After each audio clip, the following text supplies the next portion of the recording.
नमस्कार, मी डॉक्टर देवीदास थोरात.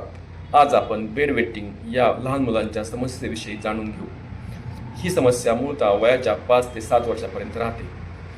याची वैज्ञानिक कारणे काय आहेत ते पाहू.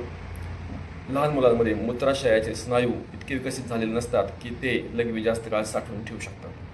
दुसरं महत्त्वाचं कारण म्हणजे अँटीडायरेटिक हार्मोन व्हॅसोप्रेसिन, जे लहान मुलांमध्ये इतके विकसित झालेले नसतात. त्याचं काम रात्री लघवी कमी प्रमाणात करणं हे असतं.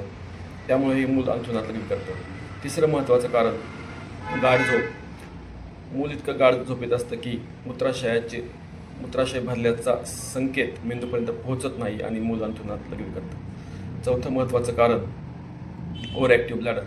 काही मुलांमध्ये मूत्राशयाचे स्नायू जास्त ॲक्टिव्ह असतात आणि त्यामुळे ते मूत्राशयात लघवी जास्त साठवूच देत नाही.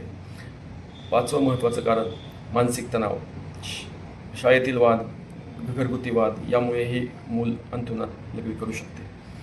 आणि सहावं आणि महत्त्वाचे कारण म्हणजे मधुमेह किंवा मूत्रसंसर्गातूनही अंथरुणात लघवी होते. मग याचे उपाय काय?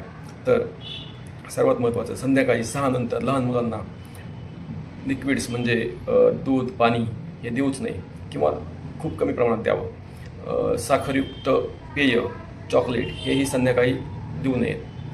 लघवीचा 2दा नियम म्हणजे झोपण्याच्या आधी अर्धा तास आणि पुन्हा झोपताना एकदा, असे 2 वेळा लघवीला जाण्यास सांगावे.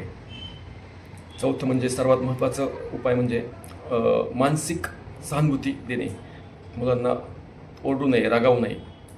आणि सर्वात महत्त्वाचं म्हणजे होमिओपॅथीमध्ये यासाठी खूप चांगली औषधं सांगितली आहेत, जसे की इक्वेसिटम, कॉस्टिकम, क्रिओसोट, पल्सिटिला. परंतु ही औषधं फक्त तज्ज्ञ होमिओपॅथिक डॉक्टरांच्या सल्ल्यानेच घ्यावी, ही विनंती.